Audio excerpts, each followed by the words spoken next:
Welcome back to Rebirth Reread, my day-by-day rereading of the Detective Comics run of James Tynion IV. Today is issue 4, number 937. So again, we'll go through our 6 points. This cover is the main cover. It's by Eddie Barrows. You can see his signature there. I really liked this one because of the contrast between Batman and the Bat American flag, which really highlights the mission difference between Batman and the Colony. I normally am a big fan of the Raphael Albuquerque covers, but this one, I really don't like the use of this lettering art. I mean, it's accurate to the book, but I just don't like it as a cover concept.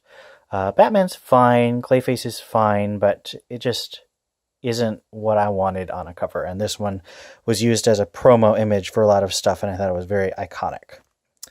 So, our creative team, as always, is James Tynion IV.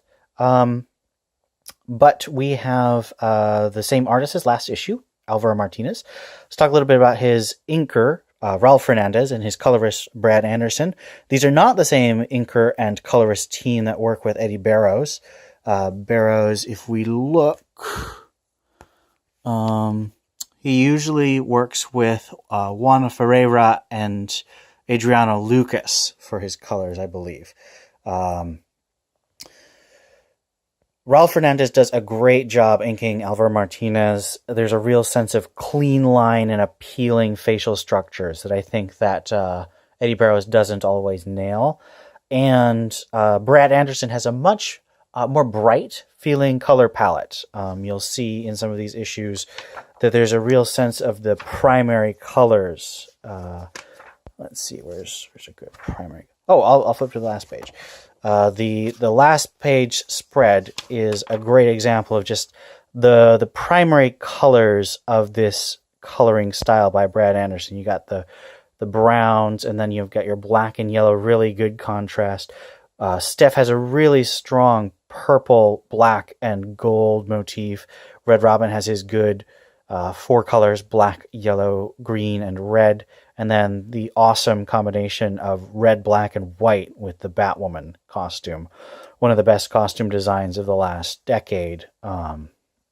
Actually, much longer than a decade. It's like 12 or 13 years since 52 first introduced Batwoman. So yeah, this is a much more primary color world than Eddie Barrows and Adriano Lucas tend to create a much more blue-toned, noir feeling, shadowy feeling for the color palette of those issues. The main point, so point 3, the main point of this issue is the contrast between Batman and the Colony. So there's some really great scenes where you see the Colony's Batcave, which is a truly great spread, and it's not the whole, but it's part of the artistic highlight this issue.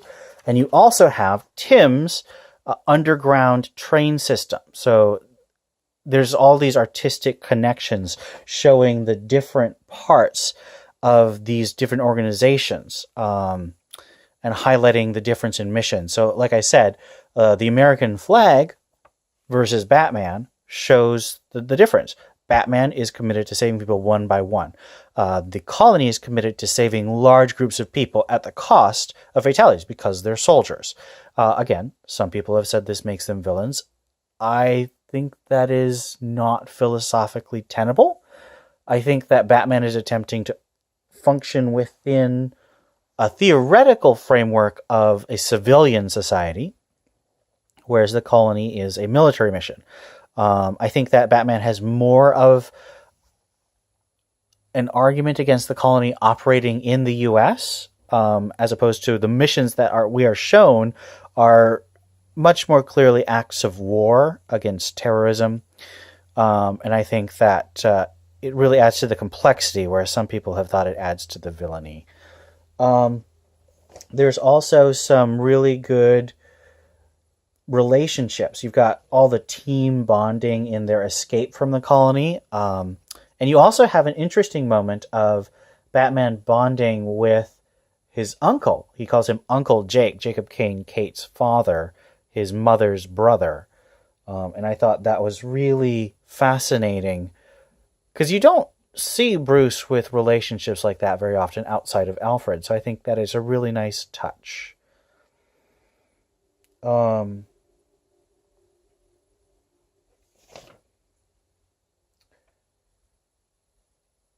Our artistic highlight, as I said, is actually going to be 3 pages. I try to keep it to a panel or a page, but this opening sequence is just too great. You've got the sort of little insert shots that just show the bat belt, which is the utility belt, which is great.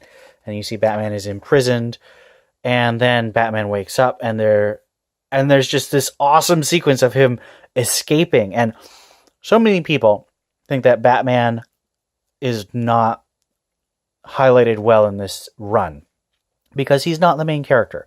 Batman is a supporting character in this run, and they think, well, Batman's on the cover, so he should be the main character. And I think that this is a Bat family book, and that's okay. If you don't like that, there are other Batman books that are enjoyable that you can check out, like White Knight and Batman and All-Star Batman. But this is a Bat family book from the get-go, no false advertising. But even so, James Tynion writes this amazing action sequence where he has a smoke bomb in his tooth, and he escapes and then beats up 2 guys in the smoke from his tooth, and it's just this awesome, pure Batman. And then it opens up to this just enormous colony bat cave, which is just so much detail and appealing design, and it's great. And you've got the detail again of the flag highlighting that this is a country mission rather than one man all the way over here waging war on crime in one city, trying to save one person at a time. So I just think that this three, I guess it's 5 pages, but it's 3 spread sequence is just such a great storytelling moment and really highlights how awesome Batman is in this series and the depth of the colony as an antagonist organization. There's only one real callback there's 2 callbacks. So obviously there's the introduction of the General. Here we have, and he looks very different than we're used to. The General was much more militaristic, whereas this guy's sort of a yuppie, sort of rich kid genius, enthused by being a tactician. But he's a Tim Drake villain, and we actually recently have just seen some of his evolution as a character, which I think is really great. And here's the other callback. It is the 0 Year.